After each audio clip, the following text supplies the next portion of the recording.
Bueno, los contactos. Claramente lo que se ha visto ralentizado y se ha puesto en evidencia es el valor del contacto físico, del contacto cara a cara, del vínculo cercano, de proximidad. Efectivamente, la pandemia volvió a poner en escena este tema del valor de los contactos interpersonales, de los vínculos, de los afectos y de lo áptico, del poder sentir al otro, sentir su mirada, sentir su tono de voz, poder darnos la mano, poder acariciarnos, poder darnos un abrazo.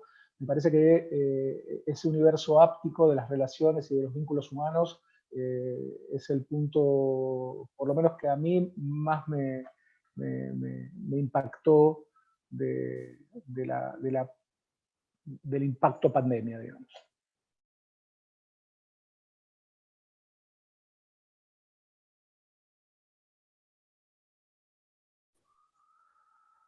Bueno, me parece que hay más conciencia de la finitud de, de, de la humanidad en el planeta Tierra. Me parece que hay como una toma de conciencia de que esta forma de habitar el planeta y de ciertos hábitos de comportamiento y sobre todo de consumo y y de esquemas de sustentabilidad ambiental, económica y social se pusieron en grave riesgo.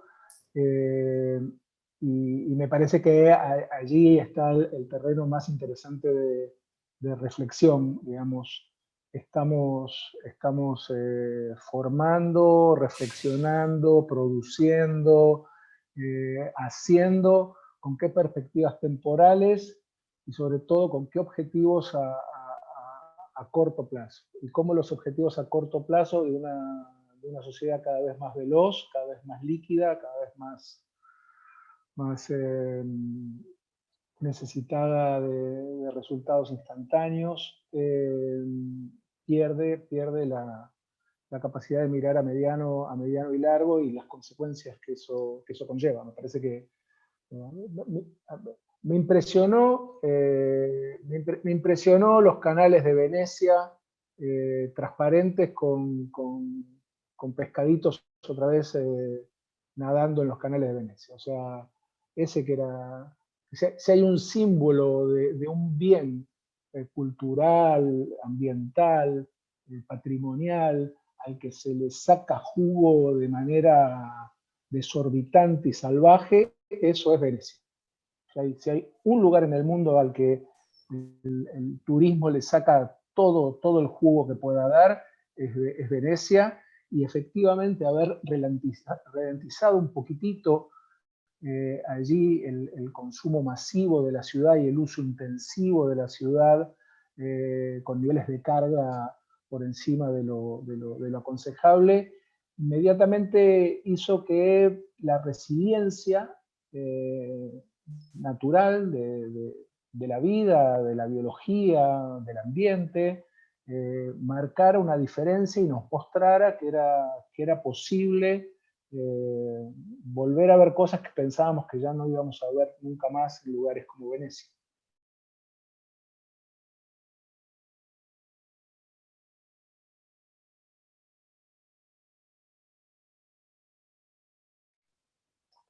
Bueno, por un lado, tener acceso a la información, a las redes, ser parte de los circuitos de información y de los circuitos de construcción de las, eh, de las verdades y de las noticias, pero al mismo tiempo la ciudadanía digital, como cualquier ciudadanía, implica enormes responsabilidades y todo lo que hemos experimentado en los últimos tiempos sobre las noticias falsas, el manejo intencionado de la información, de las estadísticas, de cómo se manejó la pandemia, de cómo toda la primera etapa de la pandemia tuvo un manejo intencionado de desinformación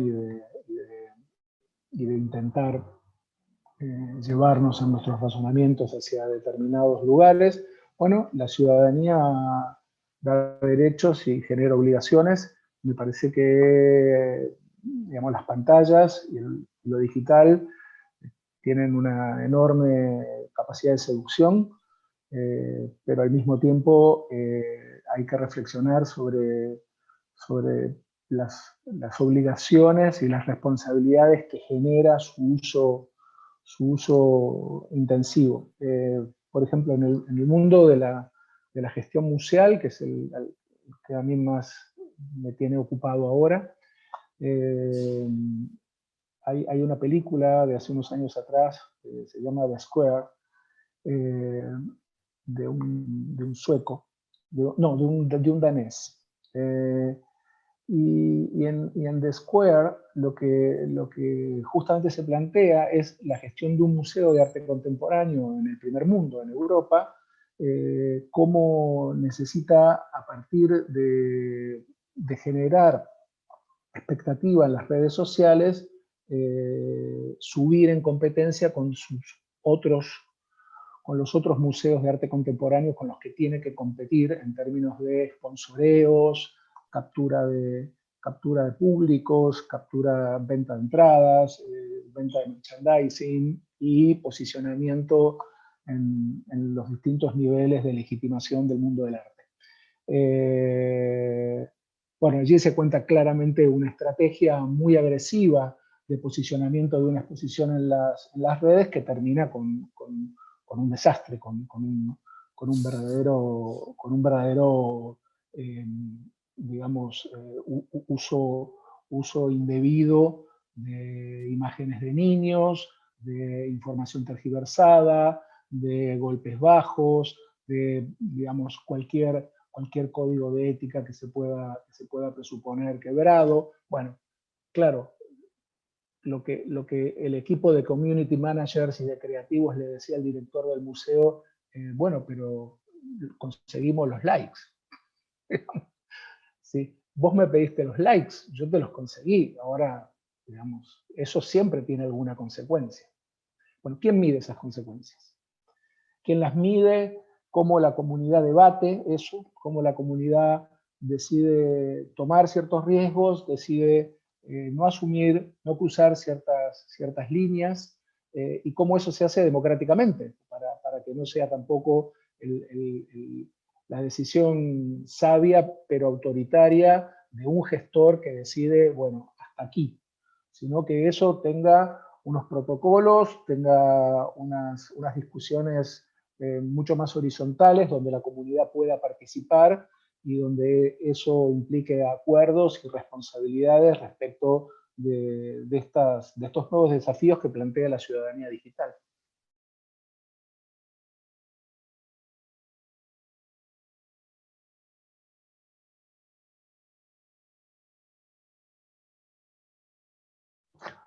Bueno, sí, claramente.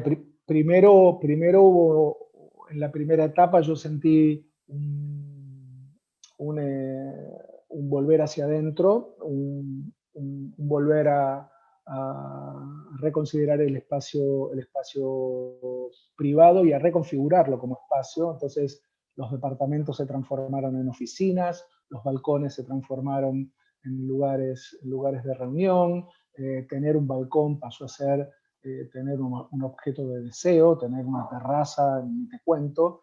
Entonces, claramente, o tener buena iluminación, o tener una buena orientación, o tener un buen sistema de ventilación cruzada. Bueno, muchas cosas que teníamos como secundarias. La primera etapa de la pandemia puso de vuelta en el primer plano de las preocupaciones de la arquitectura, pero fundamentalmente de los modos de habitar. Y allí hay mucho para reflexionar, mucho para aprender y mucho para incorporar a la agenda pública. Después me parece que hubo un remirar y una toma de conciencia de cómo usamos los espacios públicos abiertos, cómo usamos la calle, cómo usamos la vereda, cómo usamos la plaza, cómo usamos las instituciones públicas, los museos, por ejemplo. Y ahí me parece que fue muy importante volver a resignificar los espacios abiertos, los espacios al aire libre, los espacios bien ventilados. Me parece que sobre todo en ciudades como las nuestras, eh, con climas templados, hay muchas cosas que podemos hacer al aire libre, muchos meses al año. Por lo tanto, volver, volver a usar los espacios abiertos, los espacios al aire libre para hacer educación, para hacer cultura, para hacer reuniones, para hacer prevención de salud, para hacer un montón de actividades que habitualmente ya hacíamos en espacios cerrados, volver a hacerlos en espacios abiertos. Me parece que fue una resignificación de esos espacios. Me parece que eso tuvo una consecuencia para mí simbólica y muy linda, y es que el sector gastronómico necesitó rearmar sus lugares, y para eso tuvo que desbordar el espacio privado de sus locales comerciales, y ir por la vereda, y ir por la calle. Y me parece que haberle ganado unos cuantos metros cuadrados a los estacionamientos para automóviles particulares, en función de mesas y de lugares para bares, restaurantes y lugares de encuentro, ha sido un gran triunfo. Me parece genial que eso haya ocurrido. Siempre un auto menos estacionado y dos mesas más con 4 sillas cada una para que la gente se junte a charlar, siempre es un triunfo del espacio público por sobre el uso privado, y creo que eso ocurrió. Habrá que ver ahora cómo se sostiene, cómo se jerarquiza y cómo se cualifican y cómo se jerarquizan esos espacios. Habrá que ver cómo se diseñan y qué otros usos podemos encontrar para esos lugares. Pero sí, me parece que el encuentro en el espacio público y las actividades a cielo abierto en las ciudades han traído una reconsideración de la calle y un volver a mirar la calle, y eso es muy bueno. Jane Jacobs ya lo decía, digamos, las calles más seguras son las que muchos ojos las vigilan, muchos ojos miran la calle, muchos ojos de muchos ciudadanos miran la calle. Esas son las mejores calles. Bueno, la pandemia también nos trajo eso, volver a mirar la calle, a vivirla de otra manera, a poder redescubrirla, a, a, a inventar cosas que nos hagan transitar ciertas incomodidades. Como siempre me pareció increíble cómo los chicos van a la escuela con sus padres en bicicleta en Ámsterdam, con esa leve y persistente llovizna, y sin embargo van a la escuela y no pasa nada, y nadie se muere, digamos. Entonces, bueno, sí, cuando hace frío nos pondremos un abrigo. Nosotros hemos inventado esos maravillosos ponchos, y ya ha surgido todo un nuevo servicio de calefactores para el espacio público, para lo cual habrá que ver cuáles son más eficientes energéticamente, qué alternativas en términos de costo-beneficio puede traer eso. Pero bueno, situaciones que nos han obligado a repensar cómo usamos esos espacios, pero que efectivamente nos han vuelto a usar y a colonizar el espacio público al aire libre, y eso es algo muy bueno, porque las tendencias durante las últimas décadas pasadas ha sido a un repliegue al espacio privado, al espacio controlado. Pienso en los shoppings, pienso en los barrios cerrados, pienso en las actividades siempre controladas bajo, digamos, indoor. Me parece que volver a una lógica outdoor pública, me parece que nos vuelve a dar la oportunidad de tener mejores condiciones de convivencia y mejores condiciones de mediación en el espacio público.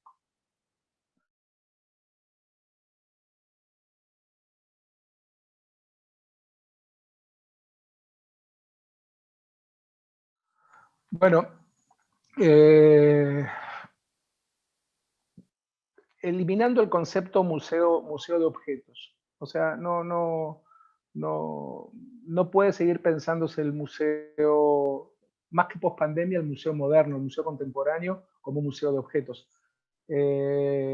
Decididamente debemos pasar a ser museos de experiencias, de significaciones, de narraciones, de poder contar distintas capas de historias para distintos públicos, poder tener distintas ofertas para distintos públicos que hagan más inclusivo al museo, que hagan que un niño pueda sentirse atraído por un museo, que un académico vaya a un museo, pero que también un neófito pueda encontrar capas de lectura y narraciones y conversaciones que le permitan descubrir, renovar curiosidades, seguir investigando sobre un tema o descubrir una vocación.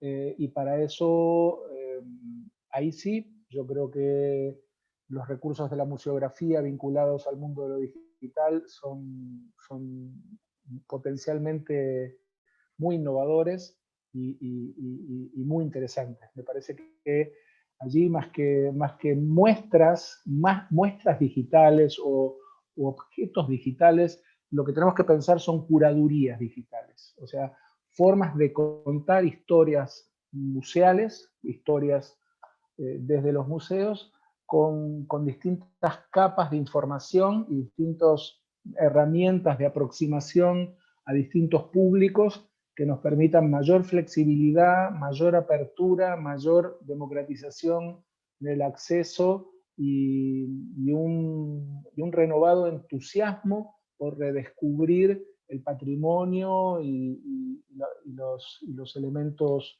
constitutivos de la experiencia del museo. Me parece que allí están los desafíos y me parece que ese es un muy lindo desafío, sobre todo porque en este momento post pandemia los museos pueden tener un rol interesante en plantear algunas de estas cuestiones, corrernos de nuestras zonas de confort, plantearnos desde la ciencia, desde el arte, desde la biología, desde las costumbres, desde la perspectiva que tenga cada uno de los espacios de museo que podamos abordar, preguntas sobre cómo vamos a modificar de aquí en más nuestras pautas culturales de comportamiento, nuestras pautas culturales en términos de vínculos, de comunicación, de producción, y allí sí los museos, casi diría,